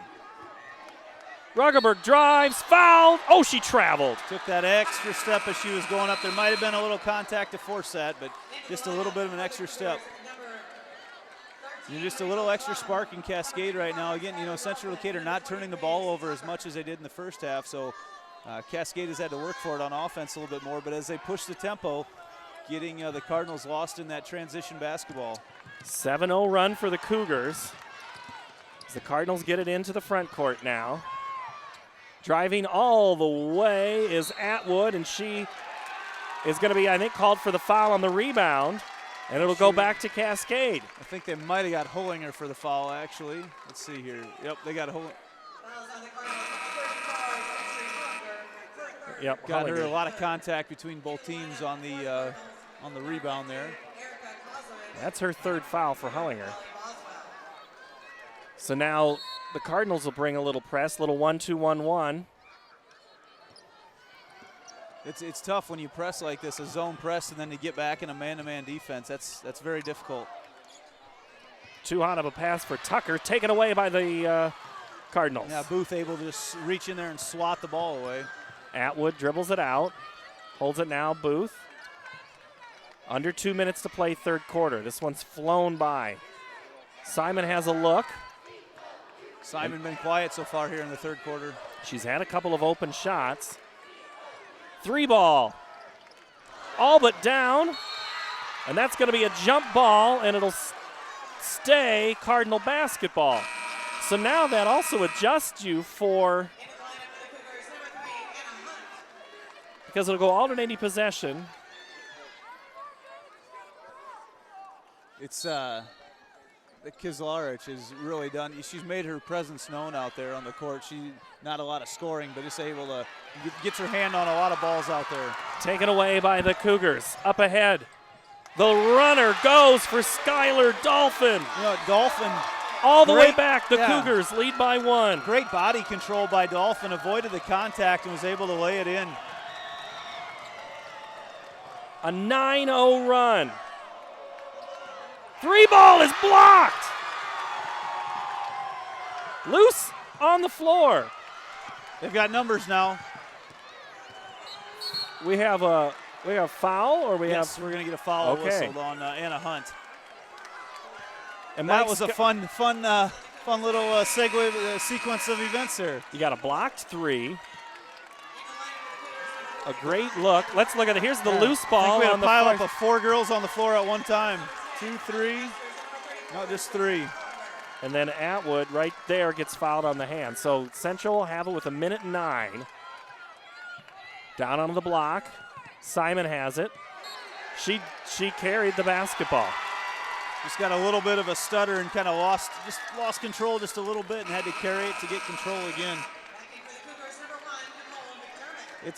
Right now Cascade's done such a better job of every time that Lily Simon touches a basketball, they are all over her. Just not many open looks at all. Man, we are down to less than a minute already in this 3rd quarter. And Coach Sconza puts the hand up in the air and puts the brakes on it. Cascade's battled back to take the lead.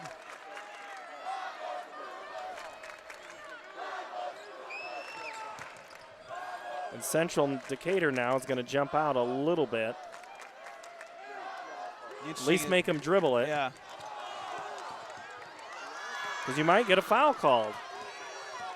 got to be careful. They started counting her down there, McDermott. Pull up dribble. Trouble, got to get rid of it. And now 20 seconds and the cooler heads prevail. Ruggeberg now puts it on the floor. Look for a three-point shot as they sit back there in the zone right now. And I lied. Nice job. She's been quiet.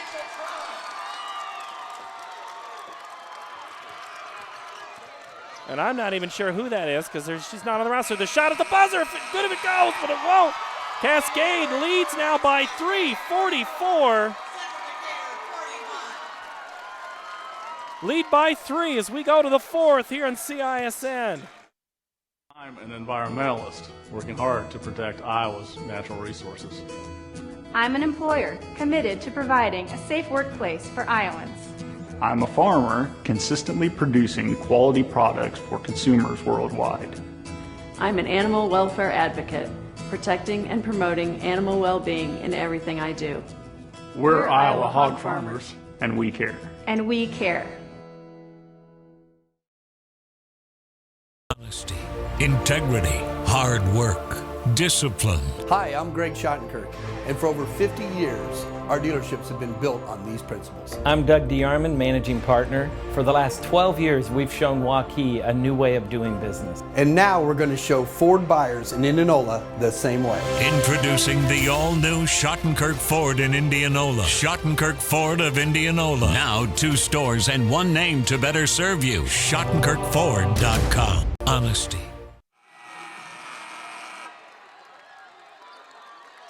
Let's hear you, Cardinals. Let's hear you, Cougars.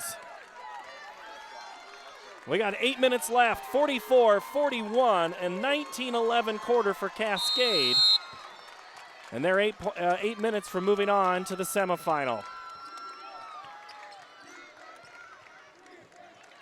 Cascade goes down low early on, and it's going to be a foul.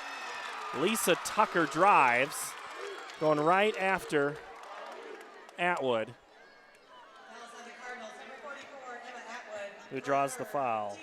It's her third as we begin the 4th quarter. Paul Yeager, Andy Pollack here at Wells Fargo Arena. They had every intention of getting that ball down low to Tucker. You can see everybody just cleared out, fed it right down to her. She got the ball, caught it on the very, very low block.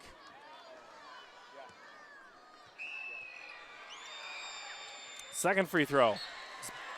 Off, and then that's going to be a foul on Anna Hunt on the rebound. I was looking at the free throw percentage for Cascade. They're at 53%, but they're shooting 50% from the field, almost better from the field than from the free throw line. Yeah, the free throw percentage hasn't been outstanding, and they've had a lot of opportunities so far, too, in this close game. Simon drives, and she's fouled, and that might be on Ruggeberg. It is. Ruggeberg caught as the last line of defense there on the break. This will be Simon's first chance to score some points here in the second half.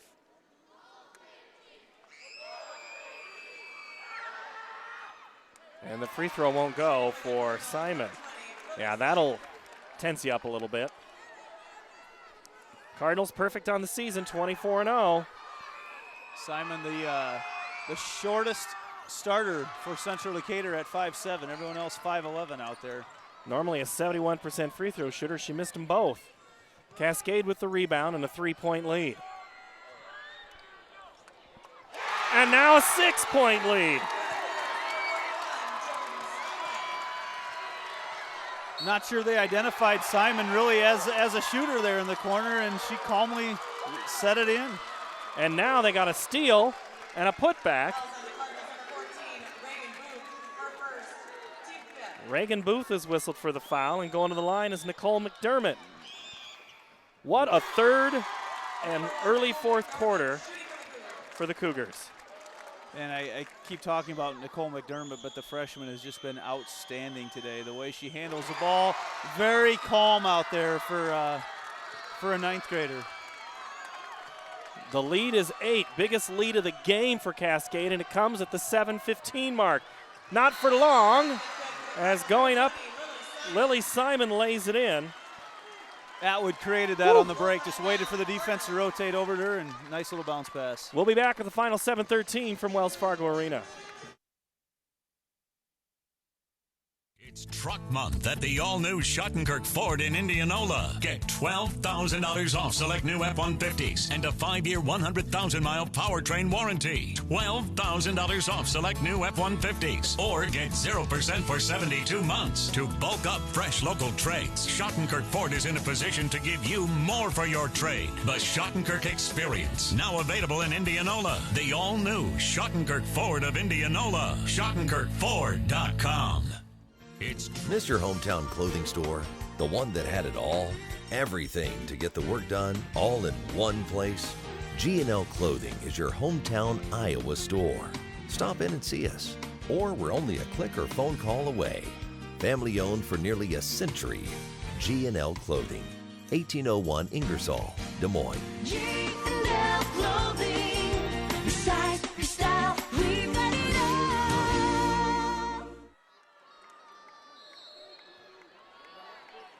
The Cougars trailed by 8 in the third quarter. They now lead by 6. Quite a swing of basketball here at Wells Fargo Arena in the Class 2A quarterfinal between Cascade in blue from the eastern part of the state near Dubuque and Central Decatur from Decatur County. That's the Leon area in southern Iowa, south central. Paul Yeager, Andy Pollock here in Des Moines. Driving and getting her shot blocked, but then Ruggeberg gets the rebound, or gets the pass after the rebound, and it'll go back to Central Decatur as Tucker's shot fell short. So now Central, Andy, has a chance cut into this 6-point lead. Yeah, and if in that last possession right there, I'm not sure that's exactly the shot you want to take if you're Cascade, as you sit there, no reason to, well, that's exactly the shot that you want coming back the other way if you're Central Decatur. Exactly the shot you want. Booth for 3, back to a 3-point lead. Numbers. Simon, the other Simon, Ruggeberg. To a cutting McDermott, got it. Man, great interior passing there by Ruggeberg, and McDermott again. Just a nice little spin off the glass. She handles that ball so nicely.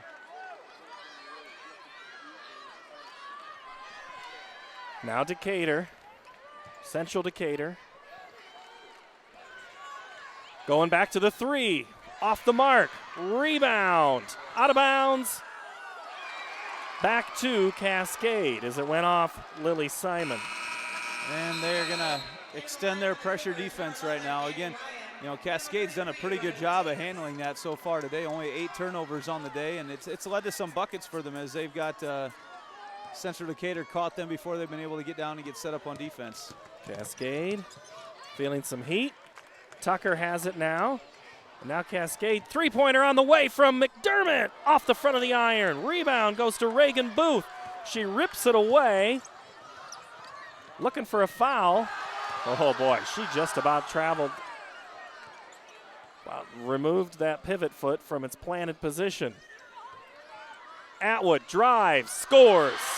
Good control by Atwood, a lot of contact there, and she was able to get it up off the glass with her left hand on the right side. Look at them just calmly handle that pressure. Cascade up ahead. The shot won't go. Rebound, the littlest one, McDermott puts it back in for 2. Mack now with 14. McDermott just 5'5" out there, but skies for that rebound and muscles it up and in. And Andy, you've been saying it all day. She is a baller. Absolutely. It's been fun to watch just as this game has gone on. She's really been the one that's taking control of everything. She averages 11 points a contest, and she now has 14. Actually, and she's up to 16 right now. She's done more. So, yeah.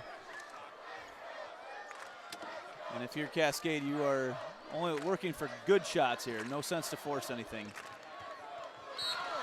And that's going to be a foul on Booth. Yep. Booth, it's actually not bad defense at all, but the way McDermott hit the floor, there had to be something called. McDermott may be a little shaken up right there. Either a nail. I'm not sure what happened. She reached down. I think it's a contact, actually. Is it a contact? Because she's going for the water. That is not. Actually, she's running back to the locker room. I'm not sure that's. She's not one that you want to lose off the court in this situation right now. As Dolphin comes in for her. Dolphin, we've seen make some nice plays this morning as well. And the shot goes for Ann Ryan. And how about that? Ryan stepping up right away after McDermott has to run to the locker room to fix what we presume was a contact. Lead back to 7 for Cascade. 4 approaching the 4-minute mark. Inside Atwood. Inside out is the game, trying to find a shot. Atwood drop step, kick out. Lily Simon thought about the 3, pushes off on Dolphin, no call. Cross court, middle of the lane. Nice move by Atwood, drives around Ruggerberg, the lefty goes. Atwood had 3 different opportunities there to score. I'm really surprised she was one-on-one with Ruggerberg down low and looked to pass every time. In this situation right now, you're getting the ball where you want to get it to your playmaker down low, and she's got to step up and score the basket. She did there on the 3rd chance. And another foul on Booth, out on Ruggerberg, and that'll be free throws. A 1-on-1 situation coming here. And the way that Cascade has shot free throws today, I'm not sure that's the worst place to have them right now if you're Central Decatur. Well, they're up to 57% now. Ruggerberg on the season, a 63.4% free throw shooter. Ruggerberg has 13 on the game. She stands at the line and misses. And somehow getting the rebound is Zoe Ryan, as her and Allie Masters were going for it. I love how Zoe Ryan did a nice job just turning her back. They went back to back, so there's no chance of going over the back, and just able to win that battle for the rebound. Trying to find it to take us. I love it. It's going to be a jump ball that's going to go to Central Decatur. Love the effort. Love it. Everybody helping each other up, but just excellent effort on the court. I'm not so sure that Allie Masters didn't take a knee to the face right there. She dove after that loose ball. Maybe we'll get a chance to see on the replay here if that did happen. So Cascade, they have their girls team at state this week. They'll have their boys team at state next week. They've had a pretty good decade of having teams. Yes. No question about that. One of just a handful of teams that are able to get both their girls and guys there. And, you know, the success in some of these smaller communities, these teams feed off each other. We see that with Van Meter as well. They were able to have both their guys and girls here at the state tournament. Lily Simon's shot is off the mark, and Cascade gets it. And now I think timeout by Cascade. We have 2 minutes and 53 seconds to play, a 5-point lead for Cascade. And I want to let you know that for over 100 years, the expertise and experience have made Lincoln Savings Bank the bank of choice for thousands of Iowans. Join with Lincoln Savings Bank as your lifelong financial partner. Final 2:53 here, Andy. So Mike Sconza takes the timeout. What's he talking about? Well, right now, I'm not sure that there's no reason for Central Decatur to foul yet, but you're certainly talking about that over there. But Sconza's got to be talking to his ladies just about protecting the basketball, and we're only going to take good shots right now. They've been very good about so far. They've shot 50% on the day, so they've been taking a lot of good shots. However, on the last couple possessions, we did see, seen some 3-pointers being shot that maybe kind of early in the possession right now. Not really trying to break down that defense like they've done a nice job of so far today. Well, you're shooting still at 50%.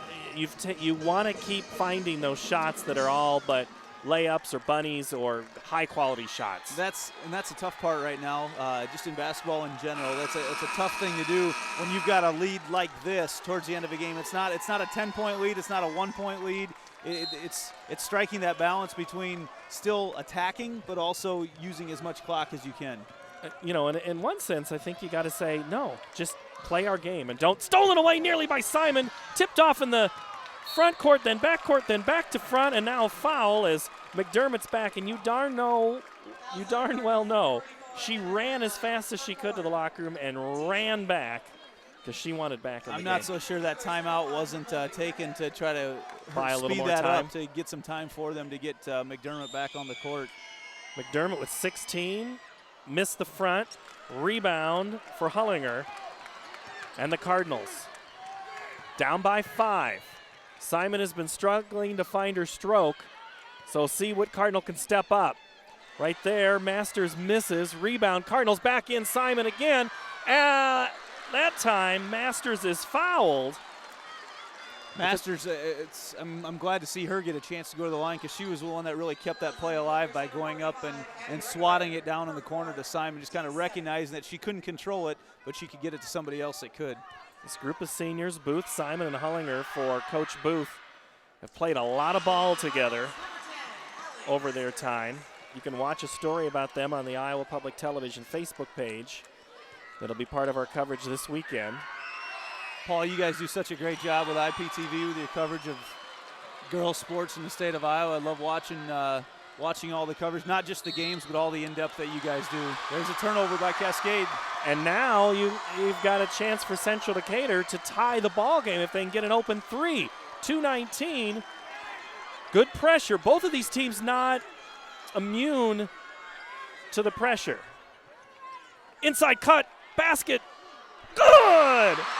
Emma Atwood, the left-handed floater. And all of a sudden it's a breakaway for Simon, but she pulls it away. Ball's tipped by Masters. 1 point game. Good to see Atwood step up in a tough situation here at the end of the game. Under 2 minutes now. Hunt, now to Ruggeberg. And she's got her pocket picked nearly. McDermott saves the day yet again. And we're going to have both officials on that side of the court calling the same thing there. I believe they're calling it on. They're saying it's on the shot. Well, it doesn't matter. We're in the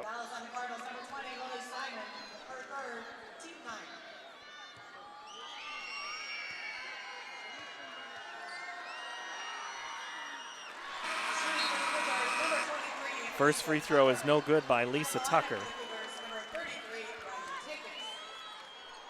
Still a 1 point game. And they're going to be looking back at their free throw line right now Absolutely. as a chance to really seal this game today. As Tucker gets the next one to go, up to a 2 point lead. 13 of 25 right now is Cascade at the free throw line. So if you're Central Decatur, don't you just keep going? Yeah, no, you're going to stick with a game plan from the last couple possessions. There's where you want to get the ball down low to Atwood. Shot is blocked by Ryan, and Cascade comes away with it. And nearly stolen away. We're going to have a jump ball, and it's going to go back to Cascade. So clearly the Cardinals see something when Ruggeberg has the basketball. They do not fall back, they attack. Yeah, she's not the one you want handling the basketball. She's definitely the one you want shooting the basketball on the other end of the court right now. But if you're Cascade, you have to get the ball back into Nicole McDermott's hands. Ryan will inbound it. She can't move. Ruggeberg gets it back. And that's Simon. Now McDermott in front of us. There it is. 2-on-1 drill, and now we'll pull it out. Smart decision. It's tough at this stage. You know, do you go in, you try to get the foul? What do you do? And I like that decision to kick it out. They're going to have a chance to work some more time off this clock. But we're now under a minute. Cascade with the 2 point lead and the basketball. Coach Booth is begging his girls to get a foul. Yeah, you're going to really have to extend their defense, get them out of their comfort zone right now. They're not calling it. There's been a lot of contact. And now we're at 40 seconds. Finally, Lily Simon gets a hand on McDermott. And that'll be her fourth. Yeah. That melted about 25 seconds off the clock. At this stage, it's just a 2 point game, so I'm not sure that if you're Central Decatur, you want to extend the game too much right now. However, you know that putting the Cougars on the free throw line now, even if Cascade makes it, it's a 3 point game, but there's no guarantee that Cascade won't get the rebound off of a miss. Second one won't go. Somehow the Cardinals get the rebound. Down 2, up ahead. Timeout, Central Decatur. And Lily Simon, another shot. I think it's in her head a little bit that it's just not been her day to shoot. But just as soon as you say that, maybe she's the one that hits the game winner. Yeah, exactly. And there's two girls you want the ball in the hands of right now, and that's Lily Simon or Emma Atwood. Those are the two. Atwood has really had a nice second half. There wasn't much to be said about her in the first half. Cascade did a really nice job on her. And I think it, like we mentioned, might have gotten Simon's head. It might have gotten Atwood's head a little bit because you saw sometimes that she passed up some chances to post up here in the second half. But really in the fourth quarter, she's risen up and scored several points. And it's been good to see her step up in this type of situation. So that's Andy Pollack. I'm Paul Yeager. Glad to have you here on Central Iowa Sports Network. Your home for online streaming in Central Iowa and across the state. on CISN.TV. Check out the Facebook page if you're interested. Maybe you'll see Streaming of pictures. everything. we got stream everything. We got Stream Everything here on the website. And right now you've got Cascade up by 2 on Central Decatur. The Cardinals 24-0. The Cougars 22-2. Their 2 losses came to North Lynn and Iowa City Regina. The Cougars would love to have another chance at Iowa City Regina. They got to get by this in a semifinal game for that opportunity. Central Decatur has the basketball. They get it in Lily Simon, 30 seconds. Cascade's got to identify where the shooters are right now. Inside, goes to Masters. Kicks it out, Lily Simon. Three-pointer is blocked, and there's a foul, and that's going to be 3 of them.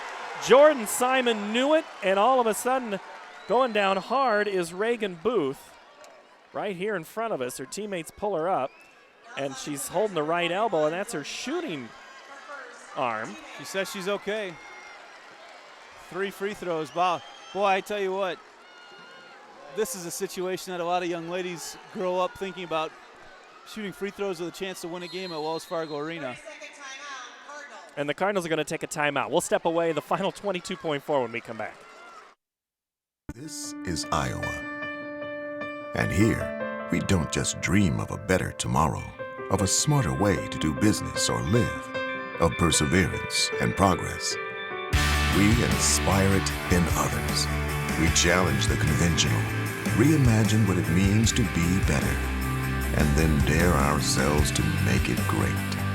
This is Iowa. And here, we don't just dream, we make history. This The last 22 seconds. Oh, it's going to be something with this last 22. It's going to be, yeah. This could take a while right now, too, I have a feeling. How many games in the last day have been like this? Yeah, these middle games are the last game of the class. They've all been fun. So at the free throw line, Reagan Booth, 73.6% free throw shooter, 14 points. She'd love to get 15, 16, and 17, but they have to shoot them one at a time. First one's good. Back to a one-point game. Coach's daughter, calm, cool, collected. You like coaching those kids that are coaches' kids, Andy? There's always just a little something extra there. You know, a lot of the nuances of the game as well. Any game that it may be, baseball, softball, basketball. If there's anybody you want in a clutch situation, I'd say it's the coach's kid. 22 seconds left, tie ball game. Shot is missed. Cascade with the rebound and a chance to win it here on a bucket. Cougars have it. They're going to hold for one. Lisa Tucker drives, fouled, and now she has a chance to take the lead with 12.9.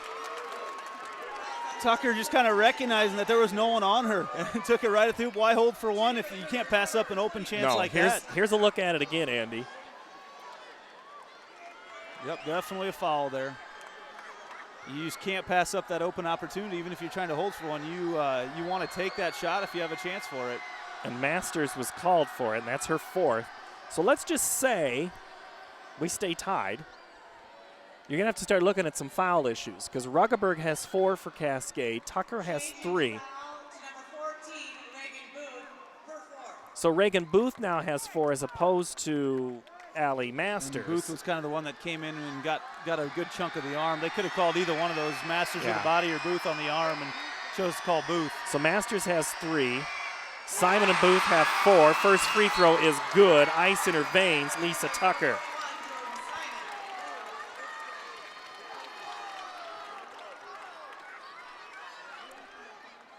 Tucker, 48% free throw shooter.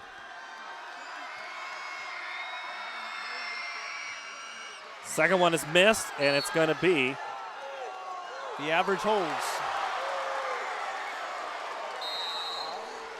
Timeout, Central Decatur, as it'll be their basketball and the final 11.6 when we come back here on CISN.TV.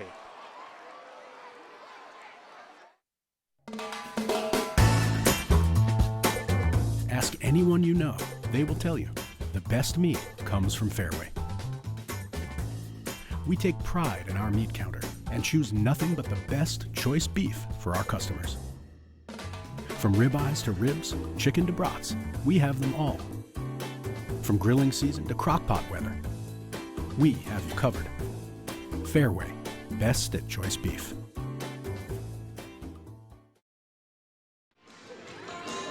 All right, Andy Pollock, Paul Yeager back here. 11.6 seconds in this Class 2A quarterfinal. Been up 7, been up 8, and I'm talking about both teams. And what a way to start this day. They're kind of setting the bar high for the rest of the games to go on this Tuesday for sure. We had Janesville and Turkey Valley yesterday, and Turkey Valley comes back from down 9 and about 4 minutes left. And now Cascade with a chance here. They're up 1, but Central Decatur has the basketball with 11.6 seconds. You guarantee you're going to see some pressure. Yep, some pressure. See what they elect to do. Atwood up ahead. Lily Simon, too tall of a pass out of bounds. It's going to be Cascade basketball. The press forces the turnover. But now completely changes. That was just too far of a lead pass from Masters. Yep, Simon had got behind the defense. You could see what they were setting up, but just like you said, led her a bit too far. That's the old when the tight end is so open and you overthrow him. McDermott has the basketball, and she's going to be fouled by Lily Simon. Still time left. Still time, 5.8. Even if she makes both free throws, it's still a 3-point lead. But Lily Simon fouls out. And that's one of your shooters if you're the Cardinals. Lily Simon, a senior.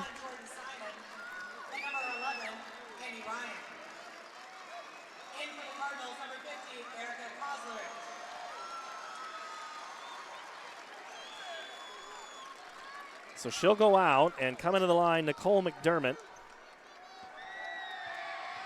with 16. She'd love to get 17 and 18. She gets the first. You'll see some pressure here coming off the free throw. Try to make Central Decatur take as much time as possible. Central Decatur is out of timeout, so they just have to go. But Mike Sconza takes a full timeout. Don't you just let him play? In that situation, I think you're you're up, but I think you want to have your defense set up in this situation. You probably had a little bit more advantage on defense taking the timeout, so you have a chance to get everybody on the same page, get everybody identify where the shooters are on the court. Offensively wise, if you have a chance to take the ball out and go with it, you have a much better chance of scoring a basket, I think, in this situation at the end of the game. So I think it's definitely to the defense's advantage to take a timeout at this stage of the ball game. Cascade up 3. They were down as many as 8. When Booth hit a 3, that was the last time there was a lead midway through the third quarter. But it was a couple of big runs by Cascade that third quarter. And really, Central Decatur kind of built a lead up to 9 or to 8. And then all of a sudden, Cascade, they didn't really bring the pressure back. They just all of a sudden they just got shots to go in. Yes, they did. And again, just so impressed by the play of the freshman point guard, Nicole McDermott. And, very fitting that she's the one that hits the free throws here to put them up by 3 at the end of the game. 15 turnovers for Central Decatur, none bigger than that last one. 5.8, they got to go the length of the court. It is Atwood. Up ahead, she'll shoot the 3. Had to double clutch, and that's going to do it. Cascade's going to pull off the upset and knock off 24-0 Central Decatur. Cascade is moving on.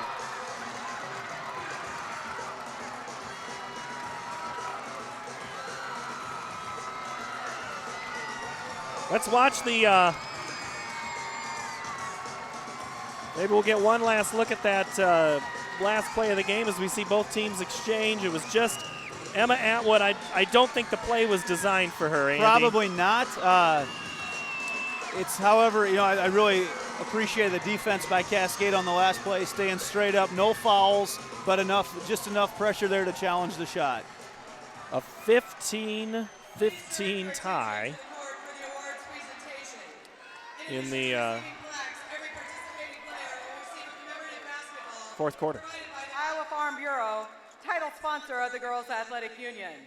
Presenting awards from the Girls Athletic Union are Lisa Brinkmeyer and Karen Brown. Congratulations to head coach Curtis Booth and the Cardinals from Central Decatur on an outstanding basketball season.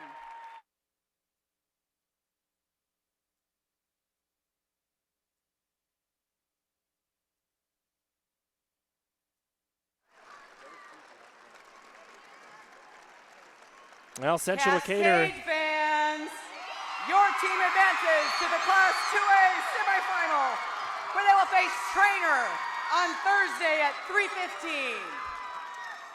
So Cascade will go on to play Trainer, Andy, and this Cascade team, I'm still just kind of trying to process a lot of this. I mean, the way they were able to just overtake, and they just absolutely never gave up. And I love the defense that they play. Was outstanding again. If a few more points than they're used to giving up, but I just love the effort and the intensity really throughout both teams today. The way they had ladies diving on the court, as we see some highlights from the day here. Let's take a look at those highlights there, Peter. So good at dishing out the ball and scoring. And Ruggeberg was huge as well. See, she was dominant inside, but then it really wasn't her in the third and fourth quarter that was a part of the range. I got to say, McDermott for me was the player of the game. I mean, even if she doesn't, she had 18 points. This play by Dolphin was big, but it was those moves McDermott made to the hole, and she drove left and then drove right, almost in consecutive trips down the floor, set the tone, and all of a sudden Cascade had belief and faith that they could win. 18 points for Nicole McDermott. She had 5 boards to go along with that. It's interesting as you go down the stat list though for Cascade. You look and obviously McDermott with her 18, Ruggeberg with 13, but you see all those other buckets. Jordan Simon with 10, but you see all those other 2 and 4 for point totals. They all came at such big times. Yeah, for Cascade, they did. And it was so the players that maybe don't get the accolades that the other ones do. Skylar Dolphin with a 2, the floater in the lane.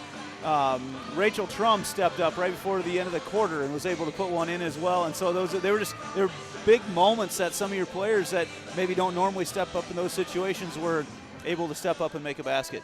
All right, that is going to do it for this ball game. As we take, just as we mentioned, 13 for Abby Ruggeberg, 18 for Nicole McDermott. The Cardinals finished the year 24-1. 15 from Lily Simon, 14 for Reagan Booth, 12 for Allie Masters, 9 for Emma Atwood. So great season there for Curtis Booth and his squad, but they would like to have kept playing. But the Trainer awaits, and Trainer, the only good thing for Cascade is Trainer had to watch both teams because they didn't know who they were going to be playing until the end. And that should be a very good matchup. The coaches, I really appreciate kind of the X's and O's matchups that you saw the coaches come out with, and both teams very, very fundamentally sound and did a nice job taking care of the basketball, too. We saw just 9 turnovers from Trainer last night, only 10 today for Cascade, and that was after, I believe, having 8 in the first half. So just a really nice job taking care of it, and both teams with tremendous point guards. All right, we're just a few minutes away. Sioux Center and Prairie City Monroe coming up next. For Andy Pollock, for Peter Tarpey, I'm Paul Yeager. Final score again, Cascade the upset, 59-56. So long for just a while. Thanks for watching our live coverage of the 2017 Iowa Girls State Basketball Tournament on Central Iowa Sports Network. You can check CISN.TV for a replay of this game.